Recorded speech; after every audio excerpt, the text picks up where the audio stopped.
రాయలసీమలో ఒక్క టికెట్ కూడా బలిజలకు ఇవ్వకుండా వైసీపీ అవమానించిందని జనసేన ఎమ్మెల్యే అభ్యర్థి ఆరణి శ్రీనివాసులు అన్నారు. బలిజ సామాజిక వర్గం అతిపెద్ద సామాజిక వర్గంగా ఉన్న పదవుల కేటాయింపులో వివక్షకు గురవుతోందని తెలిపారు. వైసీపీ పాలనలో రెడ్డి సామాజిక వర్గానికి తప్ప ఎవరికీ ప్రాధాన్యత దక్కలేదన్నారు. ఆరణి శ్రీనివాసులు తిరుపతిలో బలిజల ఆత్మీయ సమావేశంలో ముఖ్య అతిథిగా ఆరణి శ్రీనివాసులు పాల్గొన్నారు. ఈ యొక్క రాయలసీమలో దాదాపు 62 సీట్లలో బలిజ సామాజిక వర్గానికి చెందిన ఎమ్మెల్యేలు ఒక 5-6 కాదు 8-10 కూడా మనం కంటెస్ట్ చేసి ఉండవచ్చును.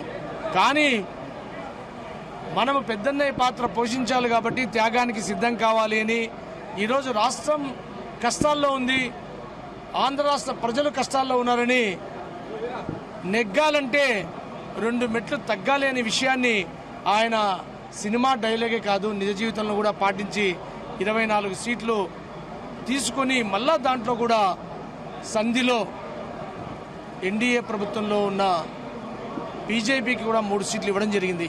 అంటే మనం గమనించాల్సింది ఇక్కడ బలిజ సోదరులందరూ కూడా రాజకీయంగా మేమందరం ఎత్తుగా ఉండాలనుకోవట్లేదు, అన్ని కులాల వారిని ఎత్తులో పెట్టాలి.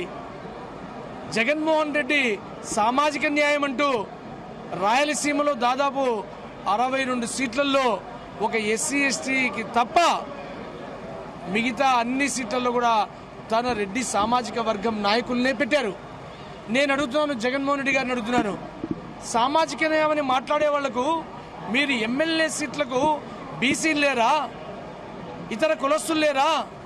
రాయలసీమలో మీరెందుకు ఒకే ఒక సామాజిక వర్గమైన మీ సామాజిక వర్గం రెడ్డి సామాజిక వర్గానికే సీట్లు ఇచ్చి మళ్ళా